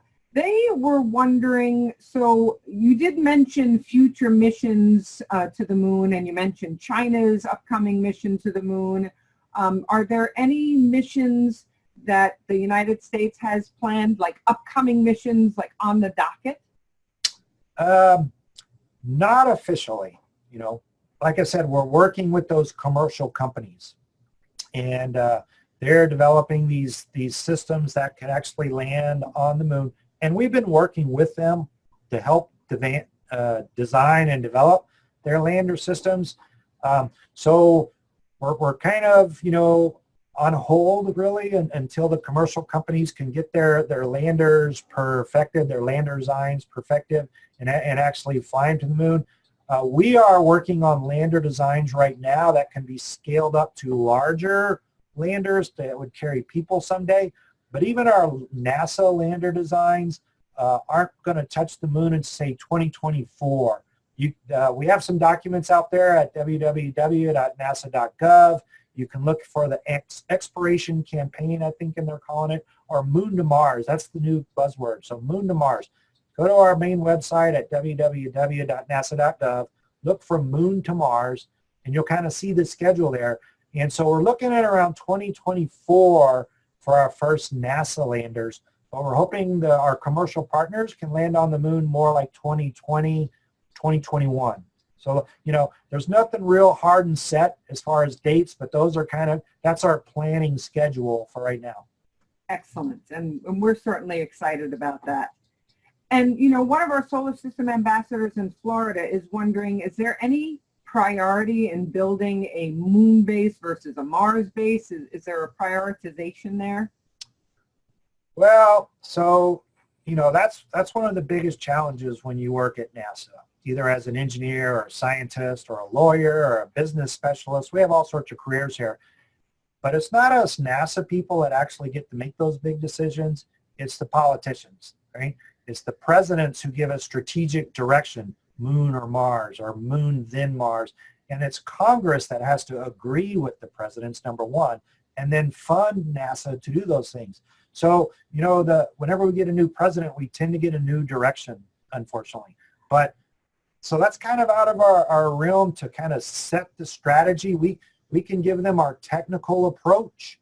And in my mind, the safest, most methodical way out there is to use the moon as a proving and training ground, since it's only 3 days away.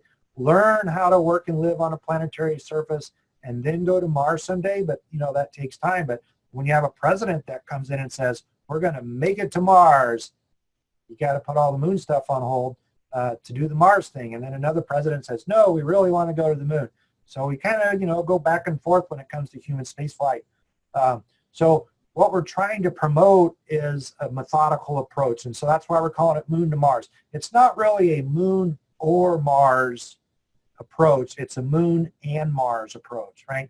Because in a continuum of further and further from the Earth, longer and longer periods of time away from the Earth, and more difficulty as you get away from the Earth. It's just a natural progression of a technology and capability to do the moon first and then go to Mars. But, you know, again, that's all really, those kind of decisions are really made by the politicians in the country. And that's a great answer to that question. And to extend on it, so would there be some kind of base, whether it is on the moon or Mars, if we are going to send humans there? Would that be a necessity? Well, some people think, you know, that, again, if you remember that Arthur C. Clarke quote that I showed, where it basically says it's all about what you're going to do when you get there, right? All of our Mars missions mostly talk about like 500-day stays on Mars. So you have to have habitats to live in that work for 500 days. You have to have power systems to generate electricity for 500 days. Your spacesuits have to work out on the surface for 500 days. Your cars all have to work for 500 days. Well, if something doesn't work on Mars, you can't just come home whenever you want to. You have to wait till the planets are in their right alignment, and that only happens once every 26 months, right? That's why the moon's so great. We can try out these systems for 500 days on the moon, habitats, rovers, power systems, spacesuits. We can try them out for hundreds of days on the moon to see if they really work. Engineers have something called mean time between failures. How much time does the system operate perfectly until it fails, right? We can learn all these things on the moon, and if something goes wrong, we can jump in our spacecraft and come right back to the Earth, because the moon's always in orbit around the Earth. Mars, only once every 26 months. So the emphasis for our Mars missions is that long duration surface stay. In my mind, it would be great to test all those surface type things on the moon where we're only 3 days away if something goes wrong. And distance and proximity is an important consideration. So here's a question that comes in from Aerospace Academy of Mexico. And so they're our international group from Mexico. And I think this is a question that can apply to any and all students. But they're wondering, how can foreign students, or any student in general, become a part of any of these NASA projects? Is there a way to do that? Oh, absolutely. So, you know, Mexico just recently created its version of NASA. I forget what it's called, but Mexico has its own space agency. Europe has a space agency called the European Space Agency, and all the individual countries inside Europe have their own space agency. France, England, Germany, Italy, they all have their own space agencies. Russia has their own, China has their own, India, Japan. There are like 15 or 20 different space agencies around the world. We're all trying to work together in something called, so here's your acronym alert again, ISEG stands for International Space Exploration Coordination Group, or ISECG. If you go online and you search ISEG, you will see a plan called the Global Exploration Roadmap, or the GER. And it's about a 30-page document that shows how all the agencies are working together, that we all have common goals and common objectives out there on the moon and other places, and we can work together, share the cost, share the risk, and then explore the moon and Mars together. And so different countries, you know, like I said, there's about 14 or 15 different companies working together in ISEG. So certainly that's a path for anybody. I know you mentioned we maybe had somebody from India on this thing earlier. India is part of ISEG as well. So, you know, you can live in your own country, you can get your education, work in your country's space agency, and then cooperate with NASA, and then go out there in an international collaboration. And internships, can both foreign as well as United States students put in for internships and things like that? Yes, I'm not exact, on the details, but here in our building, we have planetary scientist students who have just finished their PhDs or they're working on their PhDs. We have international scientists working with us here every day. So there is a way to do it. I don't know the exact details, but you can find that out, and as you get older and older, you can maybe apply for some of these programs. And even graduate students that come in to work here as well, that pursue their studies at universities and then end up as graduate students working here as well. There's many different avenues, and sometimes it is challenging to figure out what those things are.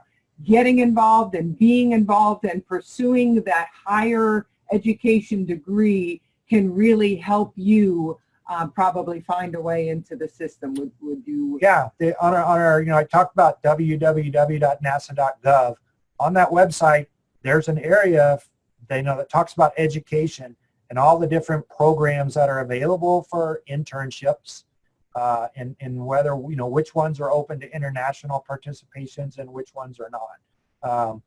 But like I said earlier, if whatever country you're in, maybe your space agency also has internships that you can work on, and then through your space agency, you're collaborating with NASA in that direction.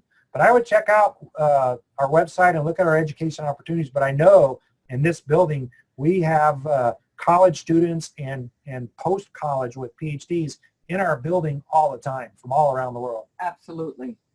Now, I just happened to look over in the chat, and I did see a question from one of our solar system ambassadors in California. I would have missed it if I didn't look at the chat here, but they are wondering about, is there any impact with on the environment of the moon, for example, with waste disposal, mining? Does that cause an impact to the environment, or could it cause an impact to the environment on the moon? Well, so the moon is pretty much what I would as a sterile planet. There's no atmosphere. There's no, we didn't talk about this, but there's no magnetic fields around the moon. So the magnetic field around our Earth protects us from the radiation from the sun. And there is no magnetic field on the moon. There is no atmosphere on the moon, so there's no life on the moon, right? And so a lot of times when we talk about going to Mars, we call it planetary protection and forward contamination. What do we bring from the Earth to the planet's surface? And then back contamination. What do we bring from the planet back to the Earth? And for Mars, there's very strict guidelines on planetary protection and forward and back contamination. But for the moon, there are no restrictions because there's no life there that we know of. Now, maybe this is going to change when we get into those ice deposits in the permanently shallow regions of the moon. Maybe we're going to find something. Who knows, right? But as of right now, there are no restrictions on contamination issues at the moon. And some people think that actually makes a great place to test. If you want to send a scientific instrument to Mars to look for signs of life, you build it first, you send it to the moon, and you look for signs of life, and you find no life, your instrument working is great. If you find life on the moon, it's because there's contamination from the Earth still in your instrument somewhere. So a lot of people want to use the moon kind of as that blank, or as that what is it in science fair? In science fair, you always have a control, right? Mm-hmm. So our experiments, a lot of times you have a control. So some people want to use the moon as that control or as that blank for any kind of life detection systems. But also, once we start living there, start measuring how much does our cloud of contaminate, kind of like Charlie Brown and that Pigpen character, where there's a cloud of contamination and dust around him. We want to try to understand that because our spacesuits are going to leak. Our habitats are going to leak. And on the moon, that's not so critical. But if we're trying not to, contaminate Mars or have all that happen on Mars, how can we better design our systems? And what is that radius of contamination that we create? As far as the mining of the moon for water ice or other purposes, it's going to be such, tiny surface areas involved. You will never really see the impact of mining on the moon for many, many centuries. Now, we are at the top of our second hour. So first of all, 2 hours. For those of you that stayed on the line, thank you so much. And I have one more question for John, but I also want to make sure I let John know how much we appreciate, and I'm sure these groups that are still on the line appreciate your continued knowledge sharing and enthusiasm and the great information that you're sharing with us. Oh yeah, So this thank is great you. fun. I do have about 10 more minutes, and then I do have to get to a meeting. And so the one final thing I'd like to end on is, because I think I've gotten the majority of the questions for the groups that are still on the line live here. So do you have any sort of advice for these students that range in grade levels from 3rd through high school and beyond? Do you have any thoughts, closing thoughts for them on the pursuit of potential future careers for them, and what are your thoughts? Yeah, quite a few.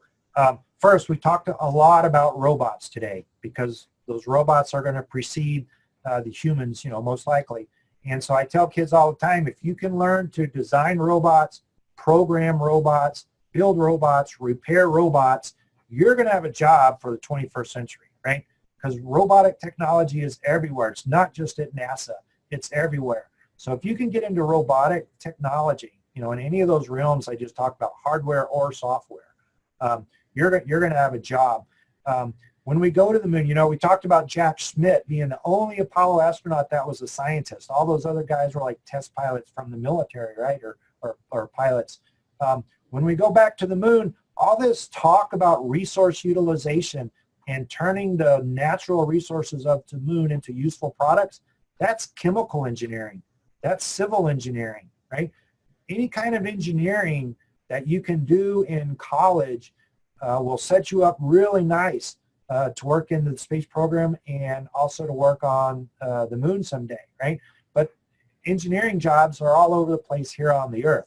Science, I'm a good example of starting out my career as an engineer and then ending my career as a scientist. We have, I hope you saw that we have tons of open questions when it comes to the moon. We have just scratched the surface of trying to understand the moon. So we're going to need all sorts of scientists to better understand the moon, its resources, how life interacts on the moon. And then, we focus a lot here at NASA on the science and the engineering and the computer programming type careers. I work with lawyers every week because these technologies have intellectual property rights. And when we work with partners, commercial partners, and they pay us to work for them, that all involves legal stuff, right? So we have lawyers, we have financial analysts that do business kinds of things. So if you don't so much like science and technology, but you love the business world, you can come work here at NASA too. We have educators like Paige. So we have all sorts of careers that you could go into. Even web designers. Even web designers. And artists. Right? Yes. So we have all sorts of careers you can go into. It's just really what drives you. What's the passion inside of you?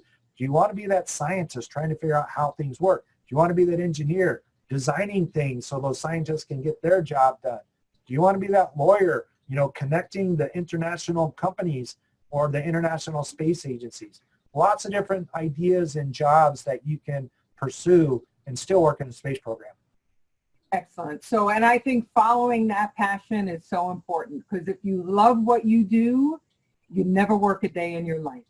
And I think that John certainly is a perfect illustration of it is so obvious that he loves what he does, and we're so glad to have him do what he does and share that with all of us. Well, I do love what I do, but I'm only going to do it for about 6 or 7 more years, right? So I'm 57, almost 58.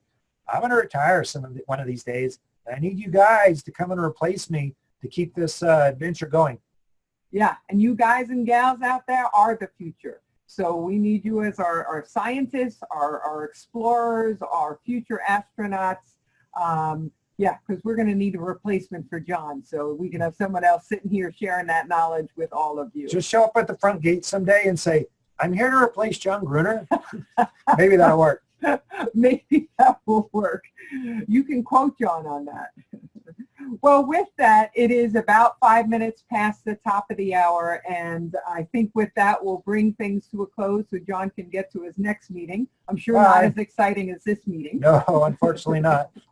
But again, for those of you that stayed on the line, thank you so much. We will hopefully provide an archive of this so that you'll all have the same information to reshare and review and use for your archive purposes. And hopefully there'll be many more that'll watch the archive as well. So thank you for your participation and your interest today. Don't forget, Saturday is International Observe the Moon Night. So every night to me is Observe the Moon Night. Look up at the moon, and now you have a whole lot of enhanced knowledge about the moon. And again, thank you so much, John, for joining us today. And pass this on to your friends and your parents. Tell them about the stuff. Absolutely.